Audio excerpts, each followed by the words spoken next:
So today we'll be starting with a part of financial management, but लेकिन वो जो topic है ना वो आपके अकाउंट्स के सिलेबस में है.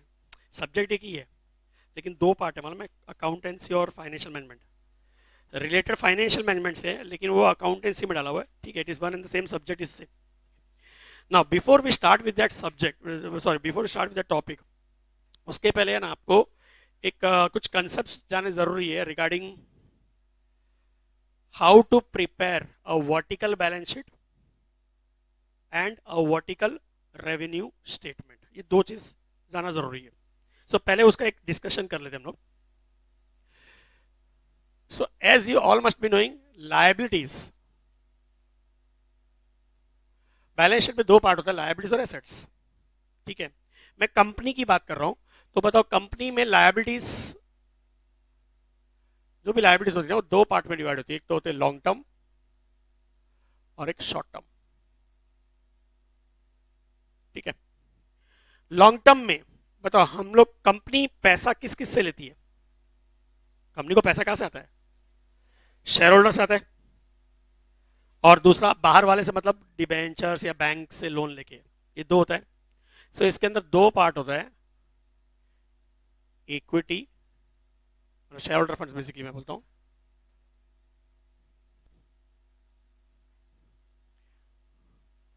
शेयर होल्डर फंड्स, और दूसरा डेट या बोरोड फंड्स, बोरो किया. ठीक है, इसके अंदर क्या क्या आता है बता सकते हो आप लोग? शेयर होल्डर फंड्स में क्या क्या आइटम्स आते हैं? इक्विटी शेयर कैपिटल, और डिबेंचर नहीं आएगा, preference share capital. Preference share आपको मालूम है क्या होता है? और रिजर्व्स. रिजर्व्स क्या होता है बताओ? प्रॉफिट्स जो कंपनी ने कमाया है और अभी तक उसमें से शेयर होल्डर को डिस्ट्रीब्यूट किया या देने के बाद में भी बच गया. So the profit which is remaining after distribution to share holders, उसको क्या बोलते हैं? रिजर्व्स. सो इसके अंदर तीन चीज आती है basically, equity capital, reserves and preference capital. Debt में क्या आता है? डेट मतलब बोरोड फंड्स में क्या क्या आएगा? बैंक लोन आएगा और डिबेंचर्स आएंगे. बराबर है.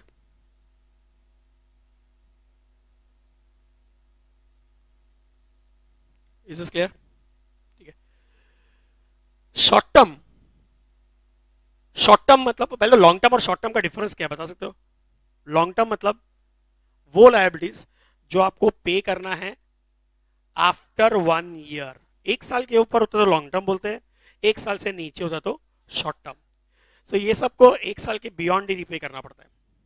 व्हेन वी से शॉर्ट टर्म मतलब ऐसे लायबिलिटीज जिनको हम लोग को एक साल के अंदर अंदर रीपे करना है. ठीक है, तो मैं आपके लिए ना इसमें से कुछ लिस्ट लिखता हूं, एक लिस्ट ऑफ आइटम्स लिखता हूं. You have to just tell me इसमें से कौन सा शॉर्ट टर्म है. ठीक है,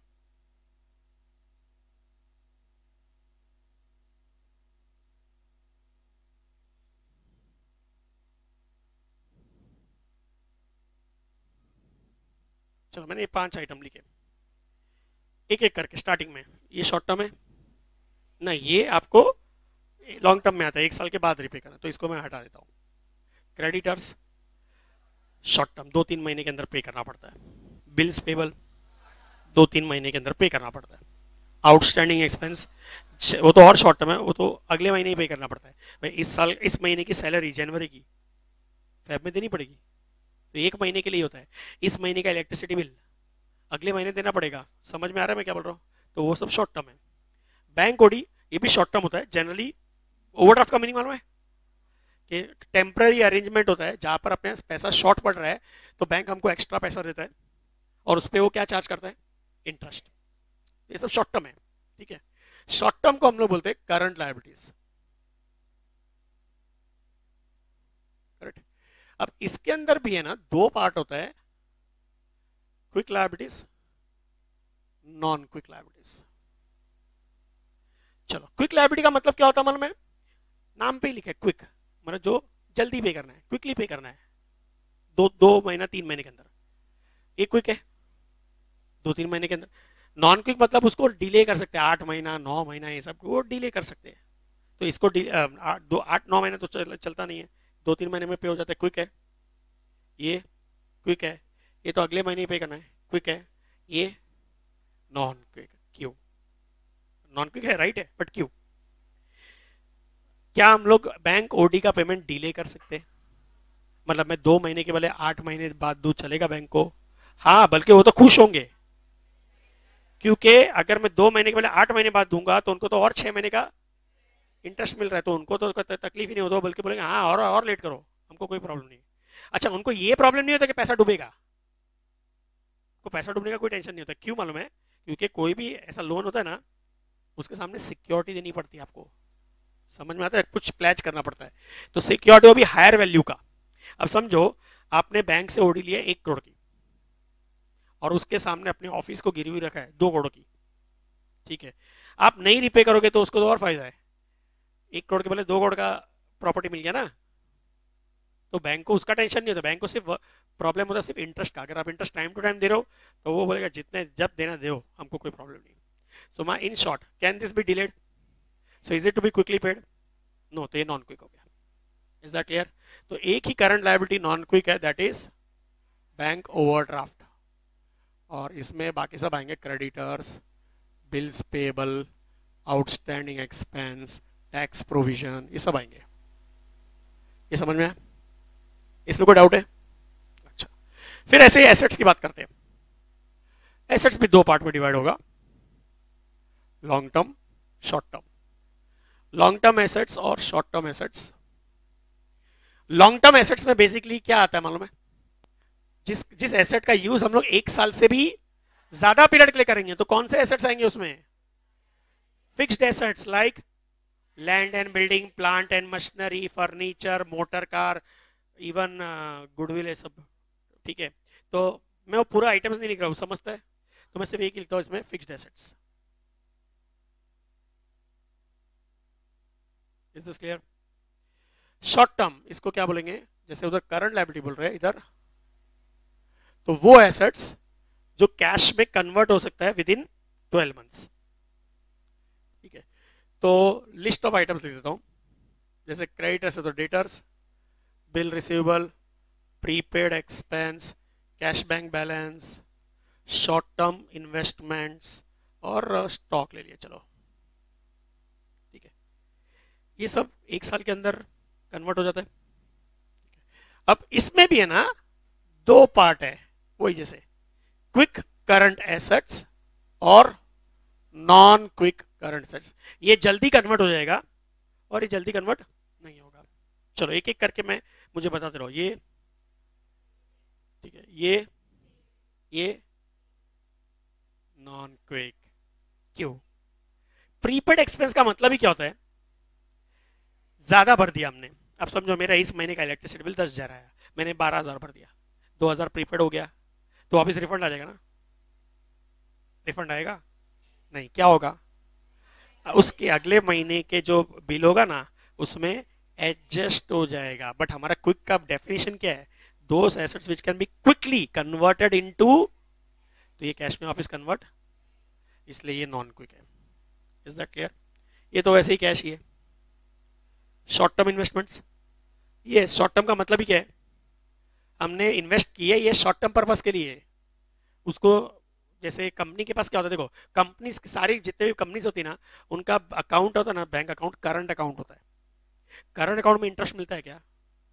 सबको मालूम है इंटरेस्ट नहीं मिलता है। अब समझो एक कंपनी के बैंक में 100 करोड़ रुपया पड़ रहा है, ठीक है? उनको 5 दिन बाद किसी को पे करना है, तो 5 दिन तक वो करंट अकाउंट में रखेंगे क्या? कुछ मिलेगा उनको इंटरेस्ट? नहीं। तो उन लोग क्या करते हैं, 5 दिन के लिए ना लिक्विड म्यूचुअल फंड खरीद लेते हैं।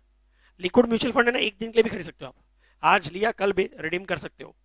तो 5 दिन में बाद जब वो पैसा रिडीम होगा ना, तो 100 करोड़ प्लस 5 दिन का इंटरेस्ट आएगा। तो कुछ तो आ ही रहा है ना। तो कोई भी कंपनी पैसे को आइडल नहीं रखेगी। तो ये जो इन्वेस्टमेंट किया है, इसको क्या बोलते हैं? Short term investment. 4-5 दिन में ये रिडीम कर देंगे। तो ये can it B quickly convertible into cash? ये नहीं। क्यों? स्टॉक जल्दी से क्यों नहीं कन्वर्ट होता कैश में? मैं एक एग्जांपल लेता हूं।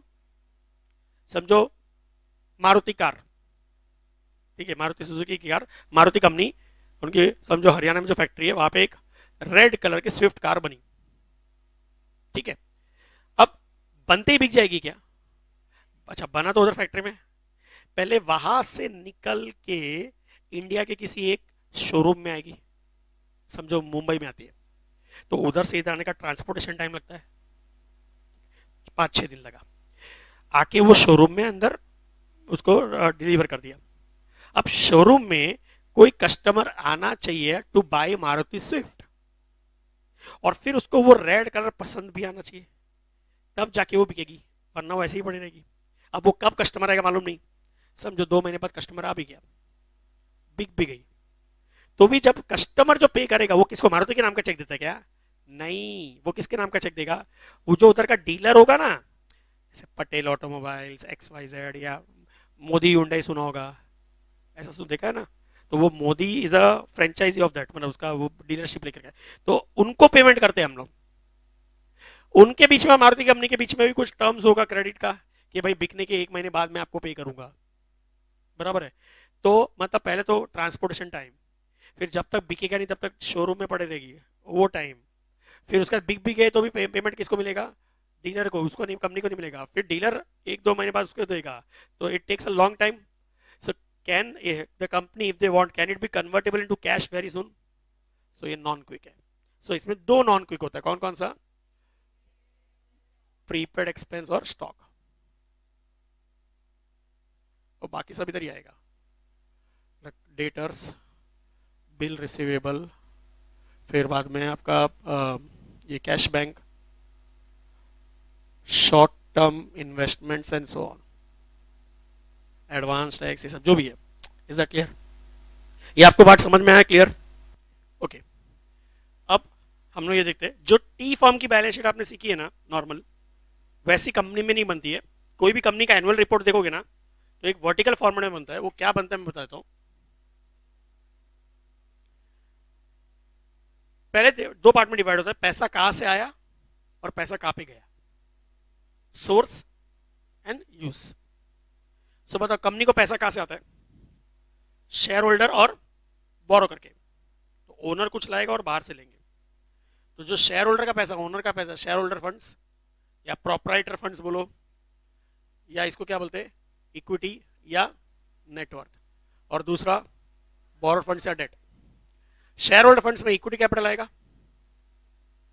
प्रेफरेंस कैपिटल आएगा, और क्या आएगा? ये 3 आएगा। अब मैं जस्ट एक एग्जांपल एज्यूम कर रहा हूं, समझो ये है 1 लाख, ये 2 लाख, और ये 4 लाख, सो टोटल हो गया 7 लाख, बराबर है। बोरोड फंड्स में समझिए 10% प्रेफरेंस कैपिटल है, और लेट्स से इधर भी 10% डिबेंचर्स है या बैंक लोन जो भी है, समझो 3 लाख। टोटल कितना पैसा रेस किया? इसको बोलते हैं कैपिटल एम्प्लॉयड। कितना कैपिटल बिजनेस में एम्प्लॉय किया। अभी कहां पर यूज करते हैं? सबसे पहले किस में यूज करते हैं? पैसा यूज कहां पे करते हैं? Fixed assets.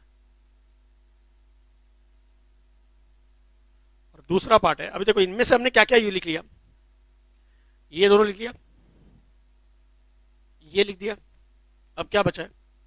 शॉर्ट टर्म वाला बचा है, शॉर्ट टर्म एसेट्स और शॉर्ट टर्म, तो that is current assets. Current assets है ना ये। अच्छा बताओ, करंट एसेट्स में करंट एबिलिटी प्लस होगा कि माइनस होगा? इस अमाउंट को बोलते हैं वर्किंग कैपिटल। समझो फिक्स्ड एसेट्स है 6 लाख, करंट एसेट्स है अगेन 6 लाख, करंट लायबिलिटी है 2 लाख, सो इधर नेट 4 आ गया, 6 + 4, इसको बोलते हैं नेट एसेट्स। सो कोई भी कंपनी में एनुअल रिपोर्ट उठा के देखोगे ना, तो उसमें वो टी फॉर्म की बैलेंस शीट नहीं बनती कि लायबिलिटीज एसेट्स, ऐसा नहीं बनता है, वो इस तरह से बनता है, ठीक है। वैसे सेम वे जो आपने रेवेन्यू स्टेटमेंट मतलब पीएनएल देखा, ट्रेडिंग अकाउंट पीएनएल और पीएनएल अप्रोप्रिएशन बनता है, कंपनीज में वैसा नहीं बनता है। कंपनीज में वर्टिकल बनता है रेवेन्यू स्टेटमेंट। उसके लिए पहले वो समझाने के लिए पहले जैसे मैंने ये सिखाया, वैसे मेरे को उसके भी आइटम समझाने हैं। Let me first explain then you can write. Trading PNL में 2 चीज आती है, इनकम और एक्सपेंसेस। तो अगर पहले मैं इनकम की बात करता हूँ,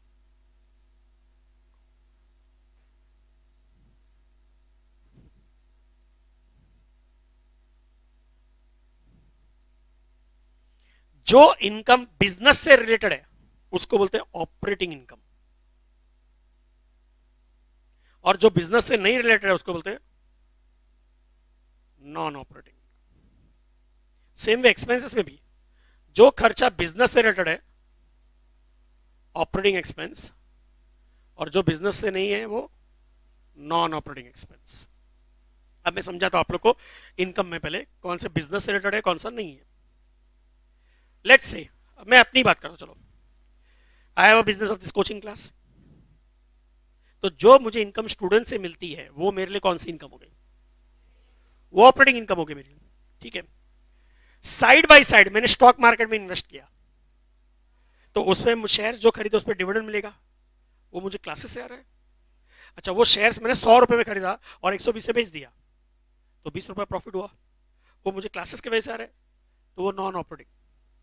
एफडी की, एफडी पे मुझे क्या मिलेगा, सो इंटरेस्ट इनकम क्लासेस के वजह से आ रहा है, तो वो नॉन ऑपरेटिंग। समझ में आया, ठीक है।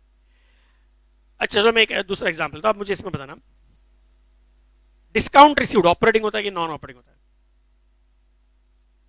डिस्काउंट रिसीव होता है मालूम है, वो इनकम है, रिसीव्ड है ना, तो इनकम है, तो ऑपरेटिंग है कि नॉन ऑपरेटिंग, ऑपरेटिंग है, सिंपल। अब मैं समझो फॉर एग्जांपल मेरा काम है स्टील खरीद के बेचता हूं, ये मेरा काम है। नॉर्मली जो सप्लायर है जिससे मैं खरीदता हूं वो मुझे 2 महीने का उधारी देता है, ठीक है। मैंने उसको पूछा मैं तेरे को आज ही पे करूंगा, मुझे डिस्काउंट देगा क्या, उसने बोला हाँ देगा, चलो 5% डिस्काउंट दे दूंगा। तो मैंने 1 करोड़ का कुछ खरीदा था, 5% डिस्काउंट मतलब 5 लाख रुपए बच गया, मुझे उसको पेमेंट कितना करना है 95 लाख, तो 5 लाख रुपए मेरी इनकम हो गई। कि मेरे बिजनेस से आ रही है कि नहीं आ रही है, कि बिजनेस के बाहर से आ रही है, तो ये मेरी कौन सी इनकम हो गई, commission income operating, royalty income operating. Royalty income कैसे होती है, वो मैकडोनल्ड्स वो यूएस कंपनी है, इंडिया में उसके फ्रेंचाइजी से जो चलाते हैं उन लोग वो साइन एम लिखते हैं, बराबर है। इसके वजह से जो भी इनकम मिलती है उसमें से मैकडोनल्ड्स को कुछ देना पड़ता है, रॉयल्टी। मैकडोनल्ड्स क्यों चार्ज करता है और क्यों फ्रेंचाइजी देगा, नहीं मैकडोनल्ड्स चार्ज कर रहा है, वो तो जो लेने वाला है वो तो बोलेगा ना मेरे को चाहिए, पर वो कोई सामने देगा क्यों, क्योंकि वो लोग है ना उस एम के वजह से आ रहे हैं। अगर सोचो ना उसने अपने नाम से चालू किया, समझो फॉर एग्जांपल रमेश पाटिल वो बर्गर, तो कोई आएगा क्या, नहीं आएगा ना, वो एम लिखा है इसके वजह से आ रहे पब्लिक, बराबर है। तो उसका वो एक हिस्सा रॉयल्टी देने को तैयार होगा, तो वो मैकडोनल्ड्स के लिए कौन सी इनकम है, मतलब बिजनेस इनकम ही होगी ना, बिजनेस से आ रहा है उसको, समझा, ऑपरेटिंग नॉन ऑपरेटिंग। वैसे खर्चों में भी, चलो मैं इसमें लिख देता हूं, ये रिलेटेड टू बिजनेस, ये ठीक है, तो इसमें खाली मैं सीधा आइटम्स लिख देता हूं, dividend received, interest received, profit on sale of shares या एसेट, और इधर discount received, commission received and so on. ये समझ में, एक्सपेंस, जो एक्सपेंस बिजनेस से रिलेटेड है वो ऑपरेटिंग एक्सपेंस, जो बिजनेस से रिलेटेड नहीं है वो। अब मैं आप लोग को पूछता हूं, advertisement, office rent, office salary, ये सब, अच्छा मशीन यूज की उसका डेप्रिसिएशन, तो बराबर है, इसमें मतलब सिंपल है, ऑफिस एक्सपेंस आएंगे सारे, सेलिंग एक्सपेंस आएंगे, सेलिंग एंड डिस्ट्रीब्यूशन एक्सपेंस, और डेप्रिसिएशन। बिजनेस नॉन से रिलेटेड नहीं है, अगर समझो शेयर्स में प्रॉफिट हो सकता है, वैसे लॉस भी हो सकता है, तो साइड बाय साइड मैंने शेयर्स में इन्वेस्ट किया, लॉस हुआ, वो बिजनेस से रिलेटेड है क्या, तो इसका opposite loss on sale of shares and assets,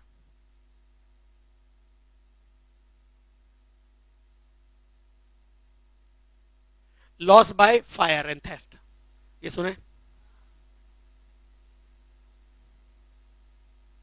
ये सब कौन सा हो गया, नॉन ऑपरेटिंग। इतना क्लियर।